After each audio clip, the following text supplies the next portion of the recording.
Elshinta News and Talk. Pendengar, kocek aparatur sipil negara atau ASN berpotensi makin tipis setelah beberapa pimpinan mereka mulai mengambil kebijakan pemotongan tambahan penghasilan pegawai atau TPP karena pemotongan dana transfer pusat ke daerah atau TKD yang dilakukan oleh pemerintah pusat. Seperti diketahui, Kalimantan Timur menjadi daerah yang pertama memberikan pernyataan terbuka mengevaluasi TPP para pejabat ASN di lingkungan pemerintah Provinsi Kalimantan Timur. Lalu bagaimana pemerintah pusat mengatasi potensi gejolak para ASN di daerah akibat kebijakan pemotongan TPP ini, dan mitigasi seperti apa pula yang harus disiapkan jika ternyata kebijakan ini justru menjadi buah simalakama untuk pelayanan publik di daerah. Kami akan membahasnya bersama dengan anggota Komisi 2 DPR RI dari fraksi PKB Muhammad Hosin. Elshinta News and Talk. Kami juga mengundang Anda pendengar di 0215869000.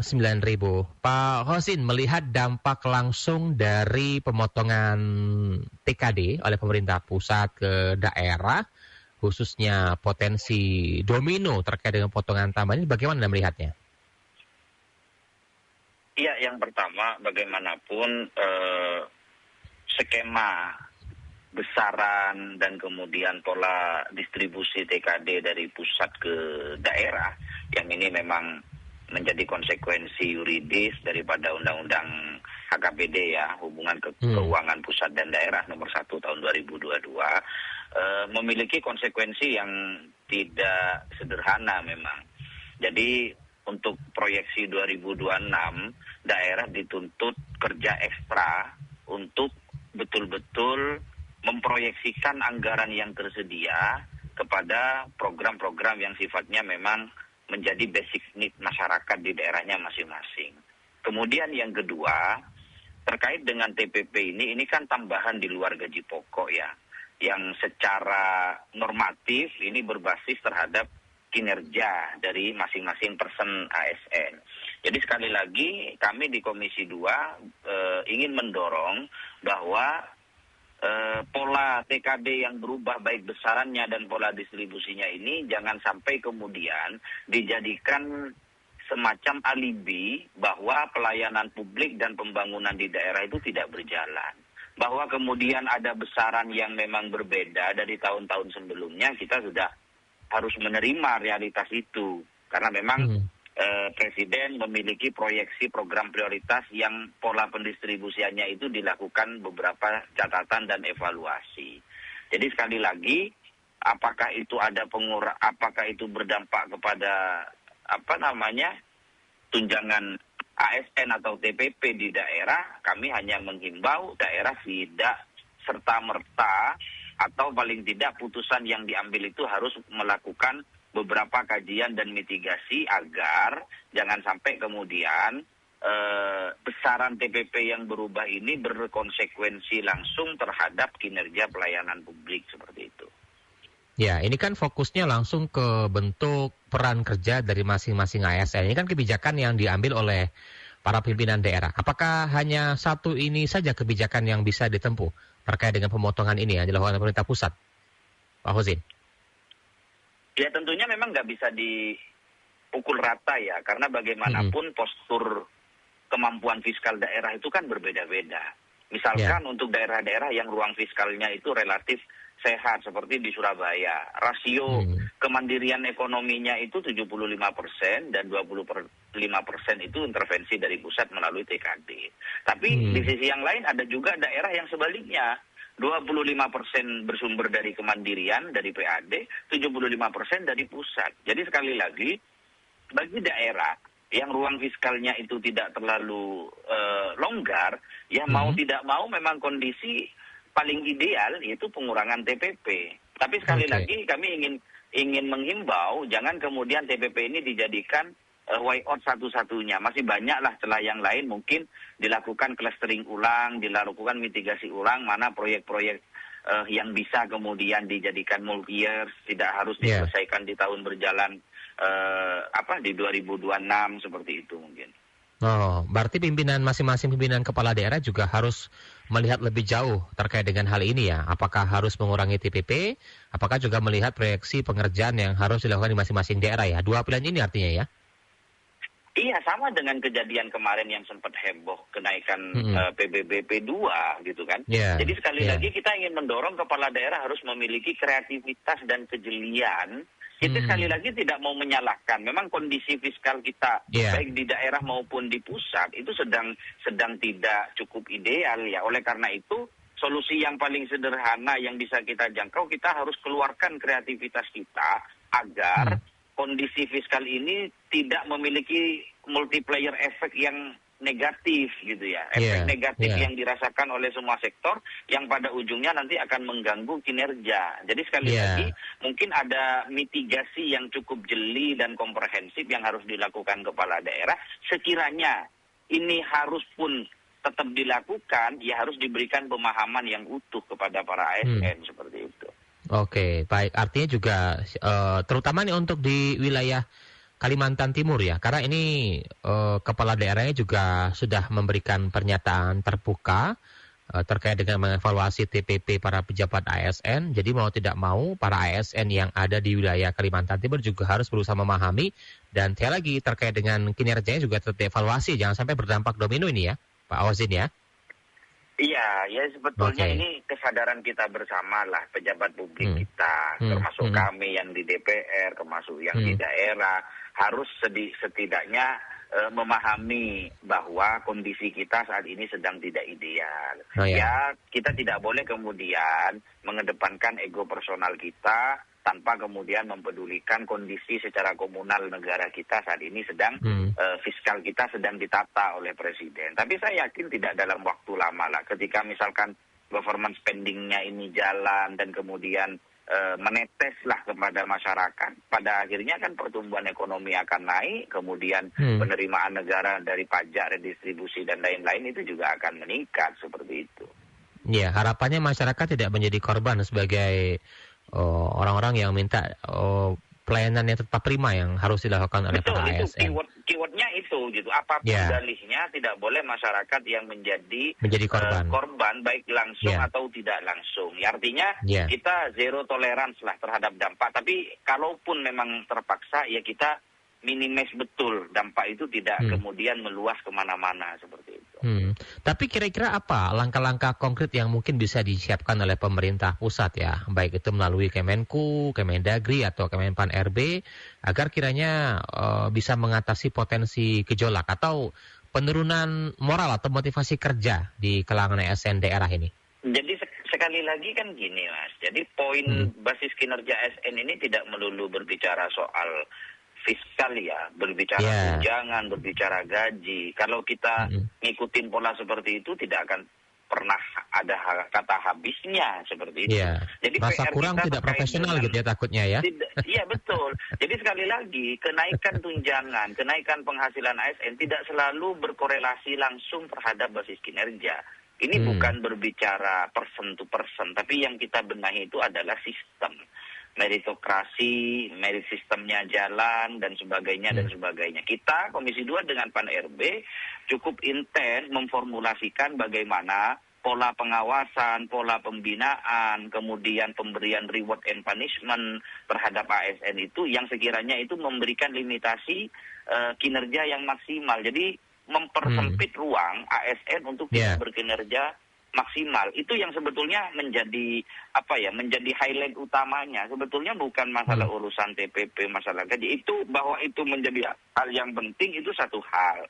Tapi sekali lagi sifatnya itu person to person saja. Ada yang bilang cukup, ada yang bilang tidak cukup, ada yang merasa kurang dan sebagainya. Tapi kalau kita berbicara sistem, ini yang menjadi agenda besar kita, bagaimana reformasi birokrasi itu harus menyentuh kepada profesionalitas kinerja ASN yang nantinya akan berdampak langsung terhadap kinerja dan pelayanan publik masyarakat di masing-masing daerah seperti itu.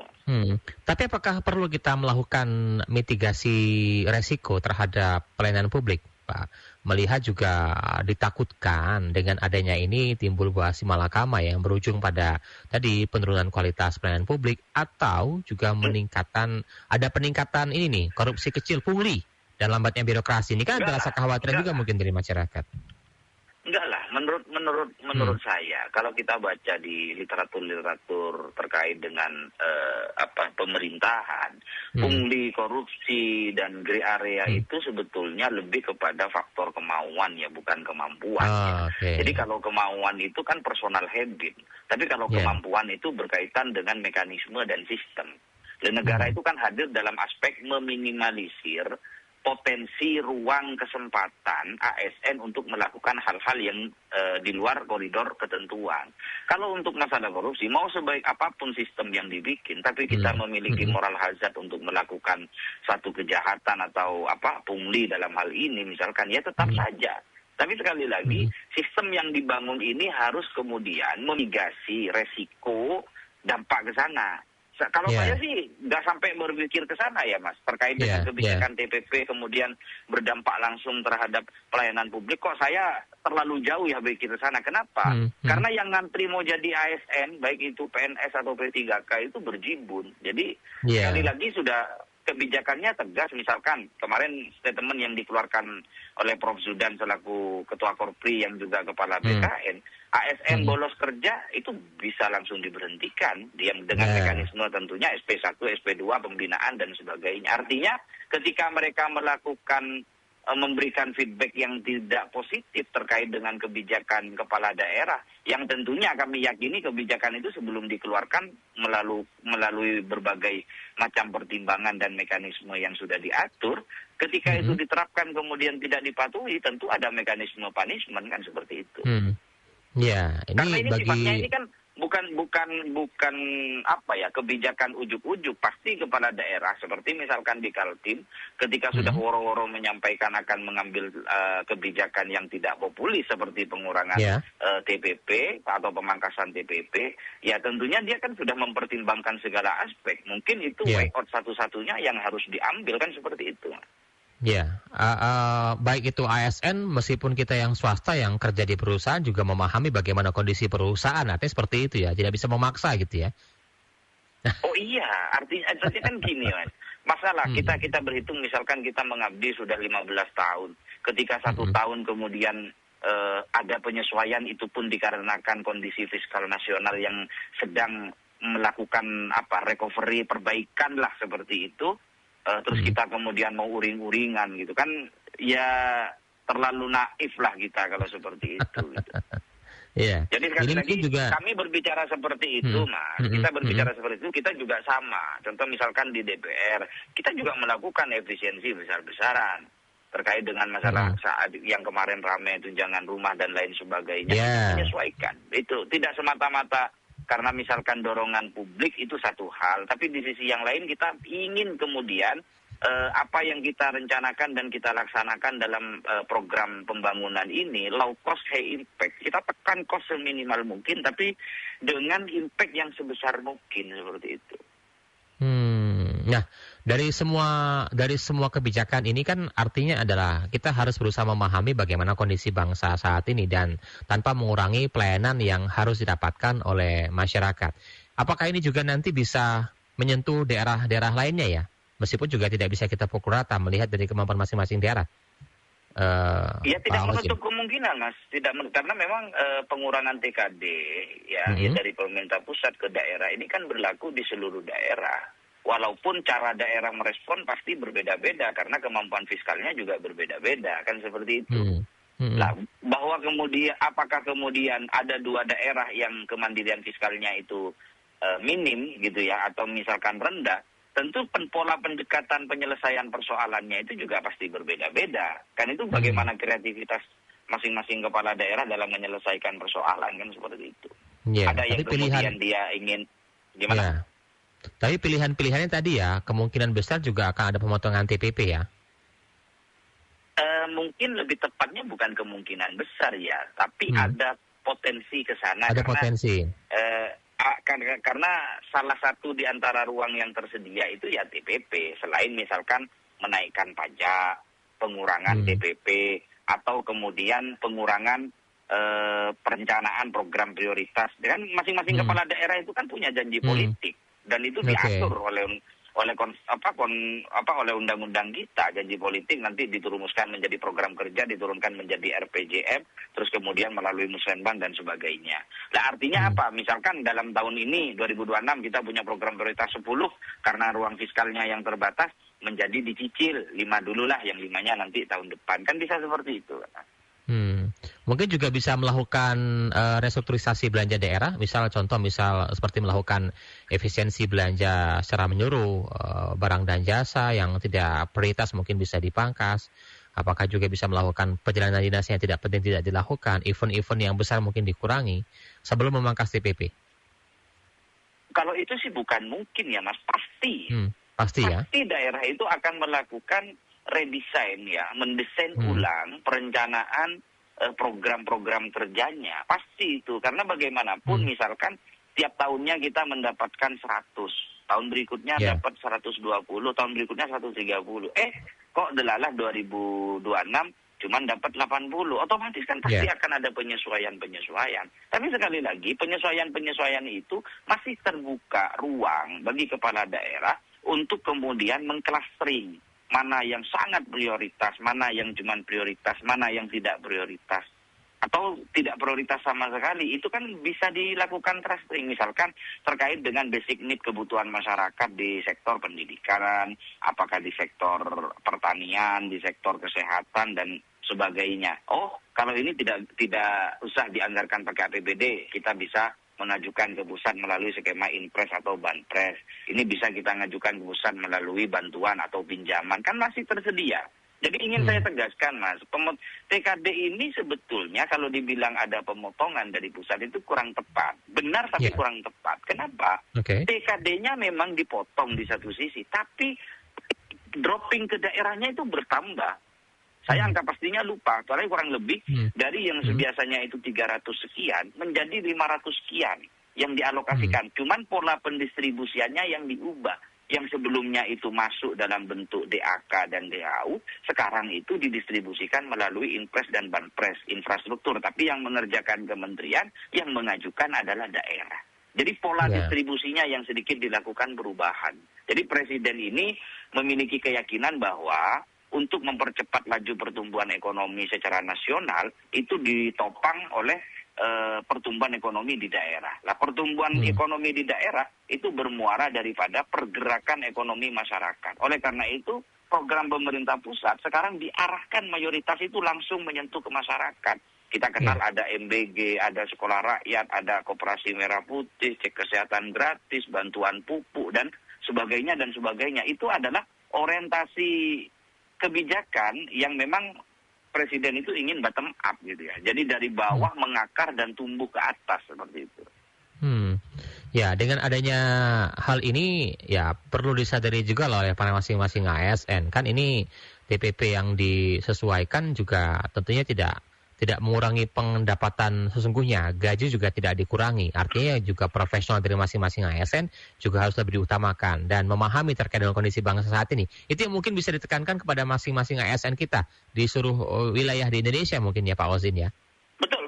Betul Mas Heri. Jadi kalau saya melihat ini harus dijadikan momentum, kepala daerah semakin memiliki momentum untuk men-trigger ASN-nya agar kinerjanya itu betul-betul bermuara kepada profesionalitas, jangan emosionalitas.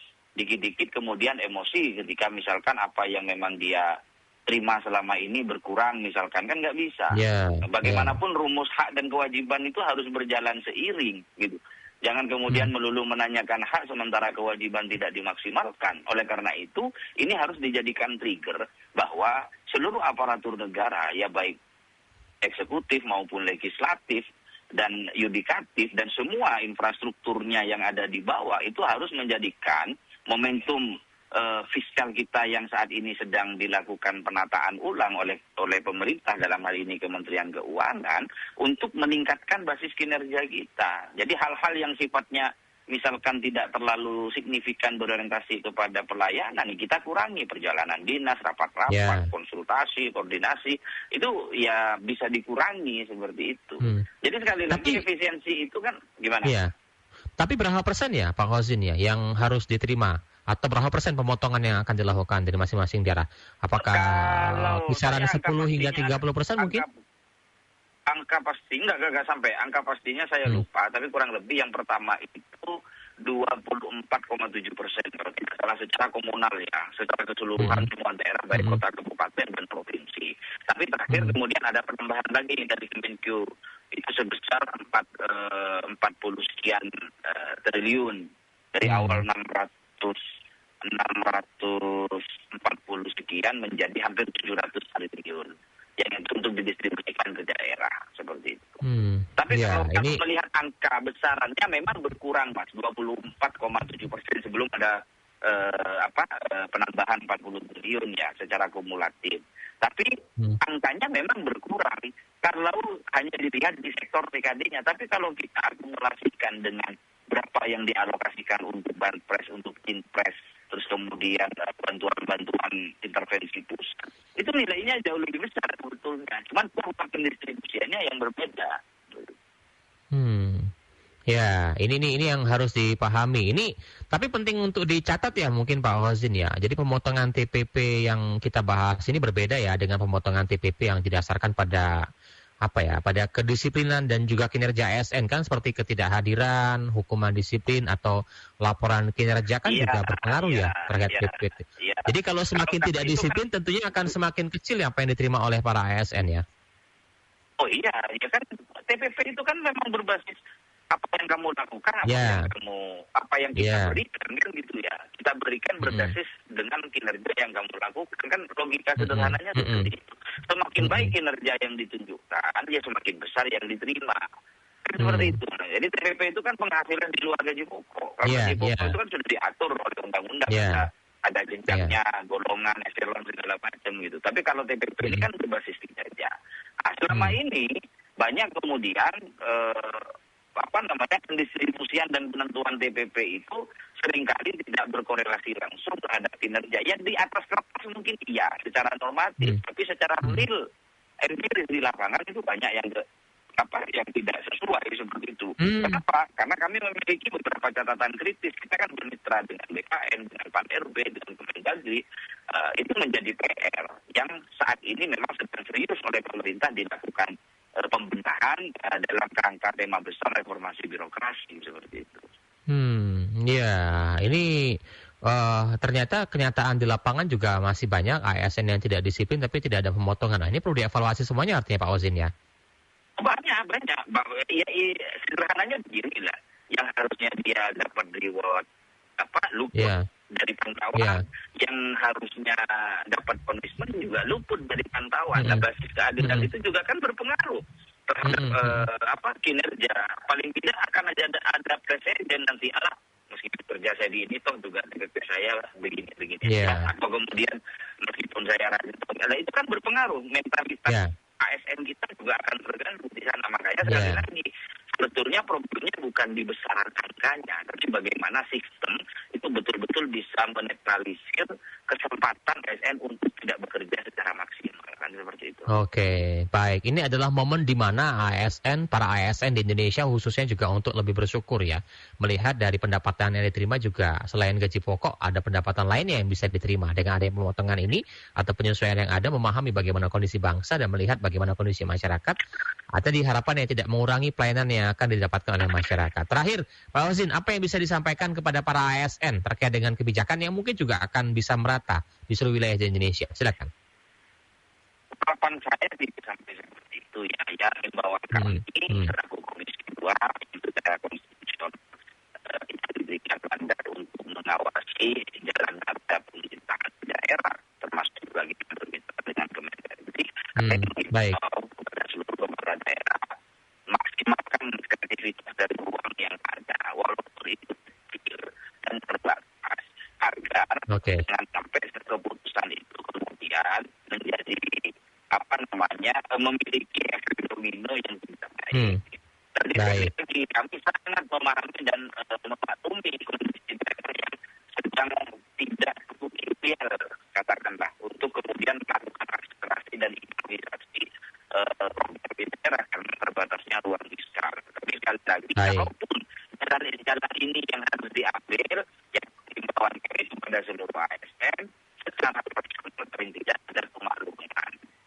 Baik. Secara profesional jangan nggak boleh terganggu seperti itu. Karena Ya. mekanisme Ya. tetap harus berjalan, reward and punishment itu tetap harus berjalan seperti itu. Baik.